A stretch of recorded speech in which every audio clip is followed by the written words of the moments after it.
सभी को राधे राधे, जय श्री कृष्णा। उम्मीद करता हूँ आप लोग बहुत अच्छे होंगे और बहुत अच्छी आपकी पढ़ाई भी चल रही होगी। दोस्तों हम लोग उपस्थित हो चुके हैं आरो यारो 2024 के लिए एक बहुत ही इंपॉर्टेंट वीडियो लेकर। दोस्तों एक स्ट्रैटेजी वीडियो मैंने आपको दिया था जिस पर काफ़ी सारे लोगों ने बहुत अच्छे कमेंट्स किए और बहुत पसंद किया उस वीडियो को। और मैंने उसमें बताया था कि कैसे मैंने हर बार प्रीलिम्स परीक्षा क्लियर की, 2016 में भी, 17 में भी और 21 में भी। आप सभी लोग उस वीडियो को देख सकते हैं होम पेज पर जाकर चैनल पे। फटाफट से देखिए और अपनी रणनीति को उसी हिसाब से बना लीजिए और पढ़ाई करना शुरू कर दीजिए। ठीक, इस वीडियो में हम लोग बात करेंगे दोस्तों किसके बारे में। हम लोग 120 डेज के स्टडी प्लान के बारे में बात करने वाले हैं आरो यारो के लिए। और ये स्टडी प्लान बहुत ही ज़्यादा क्रूशियल है। क्यों क्रूशियल है दोस्तों? क्योंकि बहुत सारे लोग दोस्तों अपना स्टडी प्लान नहीं बना पाते और रणनीति तो देख लेते हैं डिफरेंट वीडियो से और कंफ्यूज हो जाते हैं अल्टीमेटली, और एक प्रॉपर स्ट्रैटेजी प्लान के बिना, स्टडी प्लान के बिना फेल कर जाते हैं। इसीलिए दोस्तों इस स्टडी प्लान को ध्यान से देखिएगा। ज़्यादा बड़ी वीडियो नहीं होगी, 8 से 10 मिनट की वीडियो होगी। इसमें आपको पूरी चीज़ें मैं आपको बताने वाला हूँ। इसमें मैं आपको क्या बताऊँगा, पहली चीज़ तो मैंने जो पिछली वीडियो में आपको बताया था, बुक लिस्ट बताया था। मैंने आपको बताया था किस सोर्सेज से पढ़ना है, किस तरीके से पढ़ना है, और जीएस में कैसे आप स्कोर कर सकते हैं बढ़िया, ये भी मैंने आपको बताया था। इसके बाद एक हिंदी की वीडियो मैंने आपको दी थी कल, उसमें मैंने आपको बताया था कैसे आप हिंदी में 55 प्लस स्कोर कर सकते हैं। अब इस वीडियो में मैं कंबाइंड प्लान आपको देने वाला हूं दोस्तों, स्टडी प्लान देने वाला हूं जिसमें आप जीएस हिंदी दोनों को इंक्लूड करते हुए आप क्या करेंगे, अपनी प्रिपरेशन को आगे बढ़ाएंगे। तो चलिए स्टार्ट करते हैं दोस्तों। वीडियो पसंद आएगा तो ज़रूर से लाइक कीजिएगा दोस्तों, अपने दोस्तों में साझा कीजिएगा, चैनल को सब्सक्राइब करके बेल आइकन पे ऑल दबाइएगा। आप सभी लोगों के लिए दोस्तों यूट्यूब पर ही स्पेक्ट्रम की फ्री क्लासेस चल रही हैं, लाइव क्लासेस रात में 10:30 पे आप सब लोग ज्वाइन कीजिए और अपनी प्रिपरेशन को एक अच्छा करके सही दिशा में तैयारी करके सिलेक्शन की दिशा में आगे बढ़ाइए। चलिए बढ़ जाते हैं दोस्तों। सबसे पहले देखिए 120 डेज आपके पास हैं। 27 जुलाई को आपकी परीक्षा है। आपके पास डॉट 120 डेज हैं, उससे थोड़ा सा ज़्यादा ही है, लेकिन मैं 120 दिन ही ले रहा हूँ। 4 महीने आपके पास है। अब 4 महीने में दोस्तों आपको क्या करना चाहिए? पहली चीज़ तो आपका टारगेट क्या होना चाहिए कि पहले 2 महीने में 60 डेज में आप क्या करें, अपने स्टैंडर्ड बुक्स जो हैं और एनसीईआरटी जो है, मैंने आपको 4 सब्जेक्ट बताए हैं स्ट्रैटेजी वीडियो में जीएस के। 4 सब्जेक्ट फिर से मैं आपको बता रहा हूँ, जिन लोगों ने वो वीडियो नहीं देखा है वो देख लेंगे। 4 सब्जेक्ट कौन कौन से आपको जीएस में करने हैं? जीएस में मॉडर्न हिस्ट्री, इंडियन पॉलिटी, इसके बाद ज्योग्राफी, यूपी स्पेशल। पहले ये 4 सब्जेक्ट्स आप सब लोग कंप्लीट करिए। और ये 4 सब्जेक्ट भी दोस्तों 4 एक स्टैंडर्ड मटेरियल से मैंने आपको बताया है कवर करने के लिए। मॉडर्न हिस्ट्री के लिए स्पेक्ट्रम से कवर कीजिए, एम लक्ष्मीकांत के लिए, इंडियन पॉलिटी के लिए एम लक्ष्मीकांत सबसे बेस्ट है। इसके बाद ज्योग्राफी के लिए 11th और 12th की एनसीईआरटी, और यूपी स्पेशल के लिए राकेश सारस्वत की पुस्तक मैंने आपको बताई है। आप सभी लोगों के लिए बोलूँगा सबसे पहले इन्हीं 4 सब्जेक्ट को फोकस करिए, इन 4 सब्जेक्ट को कंप्लीट करिए। अगर आप ढंग से पढ़ेंगे तो मुश्किल से दोस्तों एक महीना 10 दिन में ये 4 सब्जेक्ट्स आपके कंप्लीट हो जाएंगे। इसके बाद अगर आपके पास समय बचता है तो आप सब लोग क्या करिए, आप लोग साइंस कंप्लीट कर लीजिएगा, और साइंस के भी लगभग 10 क्वेश्चन आपको मिल जाएंगे। तो टोटल ये मान के चलिए कि 60 to 70 क्वेश्चन आपको इन्हीं 4 सब्जेक्ट से, 5 सब्जेक्ट से मिल जाएंगे। ठीक, इसके बाद दोस्तों जीएस में अगर बात की जाए तो जीएस में आपका आ जाता है मैथ्स रीजनिंग, उससे लगभग 15 क्वेश्चन, और करंट अफेयर इससे लगभग 20 से 25 क्वेश्चन। तो लगभग दोस्तों 40 क्वेश्चन मैथ्स रीजनिंग और करंट अफेयर ले लीजिए, और 60 क्वेश्चन 70 क्वेश्चन इधर से ले लीजिए, तो 100-110 क्वेश्चन के आसपास आप जीएस में पहुंच जाते हैं। ठीक, इसके बाद रही बात हिंदी के लिए, तो हिंदी के लिए क्या अप्रोच होनी चाहिए? तो मैंने हिंदी के लिए कल आपको 3 टियर स्ट्रेटजी बताई थी, कैसे आप हिंदी के पेपर में 55 प्लस स्कोर कर सकते हैं। सबसे पहले मैंने आपको बताया था कि एक रेफरेंस बुक रखिए, हरदेव बारी की मेरी तरफ से रिकमेंडेड बुक है। आप लोग पीएन पांडे भी रेफर कर सकते हैं, आदित्य पब्लिकेशन भी रेफर कर सकते हैं। ठीक है, हरदेव बारी लीजिए और घटना चक्र के पीवाईक्यू ले लीजिए। 6-4 टॉपिक जो आपके सिलेबस में हैं, उन 6 टॉपिक को हरदेव बारी से पढ़ लीजिए, और हर टॉपिक जब पढ़िए तो उसके साथ साथ पीवाईक्यूज को कंप्लीट करते चलिए। ठीक है, इसके बाद दोस्तों 6 टॉपिक आपके जब कंप्लीट हो जाएं तो आप क्या करिए, टेस्ट सीरीज पे आइए, और टेस्ट सीरीज जब कंप्लीट हो जाए दोस्तों तो जो क्वेश्चन आपके फंसे पीवाईक्यू से और टेस्ट सीरीज से उसको नोट डाउन कर लीजिए। यही दोस्तों मैंने हिंदी में बताया है आपको, और इतना ही आपको करने की आवश्यकता है। आप आराम से इससे 55 प्लस हिंदी में स्कोर कर लेंगे। तो मैंने 4 मटेरियल आपको बताया, किसमें? एक स्पेक्ट्रम, एक लक्ष्मीकांत, एक ज्योग्राफी की एनसीईआरटी, और एक आपकी राकेश सारस्वत, प्लस हिंदी की हरदेव बारी। ये 5 किताबें हैं दोस्तों, ये 5 किताबें हैं, और 5 किताबें में से बेसिकली जीएस के लिए 4 ही किताबें। ठीक है, तो 4 किताबें जीएस की, इन 4 किताबों से दोस्तों आप बहुत आराम से 100 से 110 क्वेश्चन आराम से आप सही करके आ सकते हैं, अगर आपने अच्छे से पढ़ा है तो। अब आपको ये कंडीशन ये ध्यान रखिएगा कि जो जितनी भी सिलेक्टेड किताबें मैंने बताई हैं इसको डिटेल में पढ़ना है, कंसेप्चुअल क्लैरिटी प्राप्त करनी है, सब्जेक्ट की अंडरस्टैंडिंग गेन करनी है। तभी दोस्तों अब जो वर्तमान पैटर्न में कथन कारण के क्वेश्चन आ रहे हैं, मल्टीपल स्टेटमेंट के क्वेश्चन आ रहे हैं या मैच द फॉलोइंग वाले आ रहे हैं, तभी आपसे बनेंगे दोस्तों, इसको ध्यान रखिएगा। और तभी आप नए क्वेश्चन के प्रति संवेदनशील हो पाइएगा, तो आप नए क्वेश्चन के प्रति सहज हो पाइएगा।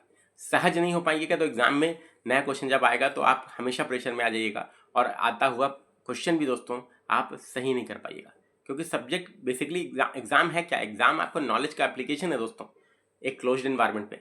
जब नॉलेज आपके पास है आप उसको अप्लाई नहीं कर पा रहे हैं, क्यों? क्योंकि आप प्रेशर में आ गए, तो आप एग्जाम में वैसे भी क्या है, पास नहीं हो पाते। ये होता है कि नहीं? आप लोग के साथ होता होगा, बहुत सारे लोगों के साथ होता होगा, कमेंट बॉक्स में बताइएगा। ठीक है, मैं आप सबसे बोल रहा हूँ दोस्तों, याद रखिएगा ये साइकोलॉजिकल है एग्जाम, आपका नॉलेज का टेस्टिंग भी है, लेकिन उसके साथ साथ दोस्तों आपकी मेंटल स्ट्रेंथ का भी परीक्षण है, इस बात को ध्यान रखिएगा। केवल नॉलेज का परीक्षण एग्जाम नहीं है, ध्यान रखिएगा। अगर केवल नॉलेज का परीक्षण होता तो हर व्यक्ति दोस्तों प्रोफेसर नहीं होता, हर व्यक्ति प्रशासक होता। ठीक है, ये ध्यान रखिएगा। क्लियर है?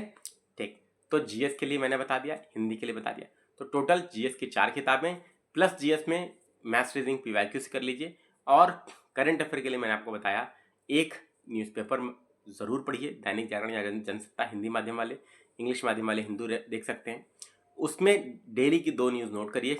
और आप क्या करिए दोस्तों, इसके अलावा आपको एडिटोरियल भी पढ़ना है जो कि आपकी ऐसे राइटिंग में काम आएगा। ठीक है, क्लियर हो गई बात दोस्तों? तो ये आपका टोटल 4 किताबों से आपका जीएस 100 से 110 क्वेश्चन और हिंदी 50 से 55 क्वेश्चन। आराम से दोस्तों ये मान के चलिए कि 110 और 50 से 55 जोड़ लीजिए तो लगभग दोस्तों 160 से 165 क्वेश्चन के आसपास आराम से आप अटेम्प्ट कर पाने की स्थिति में रहिएगा दोस्तों। और इसमें से आपको मात्र 130 प्लस सही करना है। अगर पिछले वर्षों जैसा पेपर का पैटर्न रहा, पिछले वर्षों जैसा डिफिकल्टी लेवल रहा, पिछले वर्ष जैसे ही प्रश्न आए, तब की बात है, अदरवाइज कट ऑफ और कम भी जाने की संभावना है। ठीक है, अदरवाइज कट ऑफ जो है इस वर्ष और कम भी जा सकती है। अब कैसे स्टडी प्लान बनाया जाए दोस्तों? तो स्टडी प्लान के लिए सबसे पहले दोस्तों स्पेक्ट्रम में पढ़ा रहा हूँ यूट्यूब पर, आप सब लोग रात में 10:30 पे जुड़िए, डेली स्पेक्ट्रम को कंप्लीट करिए वहाँ से। इसके साथ साथ दोस्तों अगला सब्जेक्ट क्या कीजिए, M Laxmikanth Indian polity 27 chapter है, उसको कंप्लीट कर डालिए। ठीक है, ज्योग्राफी की एनसीईआरटी इसके बाद पढ़ डालिए 4, और इसके बाद राकेश सारस्वत। ये दोस्तों बहुत आराम से आप अगर इस पर 15-15 दिन भी देंगे दोस्तों, 15 दिन तो बहुत ज़्यादा हो जाएंगे, सब पे 15 दिन नहीं लगेंगे, स्पेक्ट्रम पे 15 दिन, लक्ष्मीकांत पे 15 दिन मान लीजिए। अगर पहली बार पढ़ रहे हैं तो, अगर पढ़ी हुई है तो आराम से आपको 7-7 10-10 दिन में भी आप कंप्लीट कर सकते हैं। ठीक है, इन 2 किताबें आपकी 1 महीने में हो जाएंगी। फिर ज्योग्राफी की एनसीईआरटी और यूपी स्पेशल और साइंस आप 1 महीने में कर सकते हैं। तो 2 महीने में आप पूरा ये कंप्लीट कर लीजिएगा, लेकिन कंडीशन ये याद रखिएगा, न्यूज़पेपर पे आपको समय देना है और 1 मंथली मैगजीन करना है, तो करंट अफेयर आपका उधर से तैयार होता रहेगा। ठीक, तो आपका टाइम टेबल क्या रहेगा दोस्तों? टाइम टेबल नोट कर दीजिए, सब लोग कॉपी पे लेके नोट कर लीजिए। आपको क्या करना है, 4 से 5 घंटा इन स्टैंडर्ड बुक्स पे देना है। ठीक है, स्पेक्ट्रम पे, लक्ष्मीकांत पे, ठीक है, ज्योग्राफी की एनसीईआरटी पे, राकेश सारस्वत पे और साइंस पे। ठीक, ये आपको 4 से 5 घंटा देना है दिन का। इसके बाद दोस्तों सुबह आपको क्या करना है, 1 से 1.5 घंटा न्यूज़पेपर पे प्लस मंथली मैगजीन पे देना है। तो सुबह उसकी शुरुआत आपकी उससे हो गई, 1 से 1.5 घंटा न्यूज़पेपर, मंथली मैगजीन पे दिया। इसके बाद 4 से 5 घंटा क्या करिए, अपना स्टैंडर्ड बुक और एनसीईआरटी कंप्लीट कीजिए जीएस के लिए। इसके बाद दोस्तों नेक्स्ट आपका बचता क्या है, हिंदी। हिंदी के लिए भी दोस्तों 1 से 1.5 घंटा आप लोग दीजिए। मैंने आपको बताया ना, हिंदी के लिए आपको 6 टॉपिक अच्छे से हरदेव पढ़ने हैं। ठीक है, तो विलोम है, तत्सम तद्भव है, पर्यायवाची है, उसमें भी समय लगेगा, तो उसमें भी कम से कम महीने 2 महीने में आप उसको बहुत अच्छे से तैयार कर लीजिए along with the PYQs and test paper. ठीक है, बढ़िया से तैयार कर डालिए, उसके लिए भी 1.5 से 2 घंटा दे दीजिए, कोई दिक्कत नहीं है। 4 से 5 घंटा जीएस पे दे दिया, 1.5 से 2 घंटा आपने किस पे दे दिया, हिंदी पे दे दिया। इसके बाद दोस्तों 1 से 1.5 घंटा आप करंट अफेयर पे दे दिया आपने मॉर्निंग में। ठीक है, तो टोटल समय कितना हो गया, तो 4 2 6 2 लगभग 8 घंटा। इसके बाद बचता है दोस्तों मैथ्स और रीजनिंग। तो आज से ही प्रैक्टिस करिए, आज से ही जितने पीवाईक्यूज आपके हैं, पीसीएस और आरओ में पूछे गए हैं प्रश्न पत्र, मार्केट में अवेलेबल है, कोई भी बुक ले लीजिए और उसको रात में सोने से पहले 1 घंटा लगाइए। रात में सोने से पहले 1 घंटा लगाइए। और रीजनिंग के ही टॉपिक ज़्यादा आते हैं, तो ब्लड रिलेशन हो गया, कोडिंग डिकोडिंग हो गया, पजल हो गया, इन सबको मार्क कर लीजिए और डेली 1-1 टॉपिक पहले पढ़ डालिए। आर.एस. अग्रवाल की पुस्तक आती है, उससे थ्योरी पढ़ डालिए, सॉल्व एग्जाम्पल लगा लीजिए और फिर अनसॉल्व लगा लीजिए, पीवाईक्यू लगा लीजिए। इससे क्या होगा, आपका मैथ्स रीडिंग इतना पक्का हो जाएगा कि 15 क्वेश्चन कहीं जाएगा नहीं आपका डेली। लेकिन आज से ही 1 घंटा दीजिए, टोटल 9 घंटे का प्लान आपको दे रहा हूँ। फिर से सुनिए, सुबह 1 से 1.5 घंटा करंट अफेयर, फिर 4 से 5 घंटा आपका जीएस। इसके बाद दोस्तों फिर आपको क्या करना है, हिंदी पे देना है 1.5 से 2 घंटा, और उसके बाद रात में सोने से पहले 1 घंटा मैथ्स और रीजनिंग। इतना दोस्तों अगर आप लोगों ने कर लिया तो 120 दिन में से मैंने पहले 60 दिन में आपको बताया ये पूरा सिलेबस आप कंप्लीट कर सकते हैं बहुत आराम से।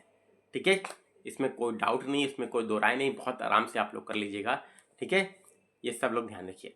ठीक, इसके अलावा ऐसे जो भी बच्चे हैं जो स्वयं से ये नहीं कर पा रहे हैं तो उनके लिए हमारे एप्लीकेशन पर विजय बैच 3.0 चल भी रहा है दोस्तों। तो आप ये जो प्लान मैंने आपको बताया, इसी प्लान के तहत हम लोग अगले 2 महीने में दोस्तों उस बैच में हम लोग अपना जीएस का सिलेबस भी कंप्लीट कर लेंगे। ये 4 से 5 जो मोस्ट इंपॉर्टेंट सब्जेक्ट मैंने आपको बताया, प्लस हिंदी की वीडियोस आपको देती जाएंगी। ठीक है, तो वहाँ से भी हम लोग यही प्लान लेकर चल रहे हैं दोस्तों, जो प्लान मैंने आपको बताया। आप अपने से भी कर सकते हैं और ज्वाइन करना चाहें तो उस बैच का लिंक भी डिस्क्रिप्शन में है, उसको ज्वाइन भी कर सकते हैं आप लोग। ठीक, अब इस प्लान से होगा क्या, आपने 2 महीने में पूरा कंप्लीट कर लिया। इसके बाद क्या करिए, आपके पास अभी भी 2 महीने बचे हैं। 2 महीने में दोस्तों आप क्या करिए, कम से कम 3 बार अपने सिलेबस को रिवाइज करने का टारगेट रखिए। अब वो हो कैसे पाएगा, वो होगा तब इन 2 महीने जब आप तैयारी कर रहे हैं तब इस साथ साथ अपनी नोट्स भी बनाते चलिएगा। पिछले 10 साल के, केवल पीसीएस के नहीं, केवल आरओ के नहीं, घटना तक रटने मत बैठ जाइएगा। यूपीएससी के भी पिछले 5 साल के क्वेश्चंस देखिएगा, उसको भी लगाने का प्रयास कीजिएगा क्योंकि वो ज़्यादा एनालिटिकल होते हैं। उसको भी लगाइए, ट्राई कीजिए। ठीक है, और आप सभी लोगों के लिए दोस्तों याद रखिएगा, अच्छी टेस्ट सीरीज भी मार्केट में अवेलेबल हैं, बहुत सारी हैं, आप ले सकते हैं, उसमें से कोई भी टेस्ट सीरीज लगा सकते हैं। और यूट्यूब पर हम लोग आपके लिए क्वेश्चन सेशन भी लेकर आएंगे। हिंदी का स्टार्ट हो चुका है, शाम को 5 बजे डेली, और जीएस का भी स्टार्ट करेंगे। ठीक है, लेकिन अभी नहीं, एग्जाम करीब आएगा तब। ठीक है, तो अभी स्पेक्ट्रम चल रही है, स्पेक्ट्रम कंप्लीट कर लेंगे तभी स्टार्ट करेंगे। ठीक, तो उसका वेट करिएगा, तो वो आपका क्वेश्चन प्रैक्टिस वहाँ से हो जाएगा। एकदम स्टैंडर्ड क्वेश्चन रहेंगे जैसे एग्जाम में समय पूछे जा रहे हैं। ठीक है, तो ये प्लान फॉलो करके दोस्तों आप सब लोग आराम से सिलेक्शन ले सकते हैं, 135 प्लस स्कोर कर सकते हैं। सही याद रखिएगा, अटेम्प्ट आप 160 से 165 आराम से करेंगे और 130 प्लस आराम से सही कर सकते हैं, कोई मुश्किल काम नहीं है दोस्तों। ठीक है, तो पूरा सिलेबस के चक्कर में मत रहिएगा, यही रणनीति लेके चलिए। इसी के साथ फॉलो करके दोस्तों हर बार मैंने एग्जाम क्लियर किया, वही रणनीति आपको बता रहा हूँ, इसको फॉलो कीजिए और आप सभी लोग दोस्तों सिलेक्शन लीजिए। उम्मीद करता हूँ आपको चीज़ें क्लियर हुई होंगी, और अगर क्लियर हुई हो तो जल्दी से कमेंट बॉक्स में कमेंट क्लिक करके बताइएगा, और लाइक कर दीजिएगा, वीडियो को अपने दोस्तों में साझा कर दीजिएगा। चैनल पर नहीं तो सब्सक्राइब करके बेल आइकन पे ऑल जरूर से दबाइएगा। ठीक है, तो मिलते हैं नेक्स्ट वीडियो में, और रात में 10:30 पे स्पेक्ट्रम की क्लास में ज़रूर जुड़िए। और आप सभी लोगों से बोलूँगा, आप सभी को राधे राधे, जय श्री कृष्ण।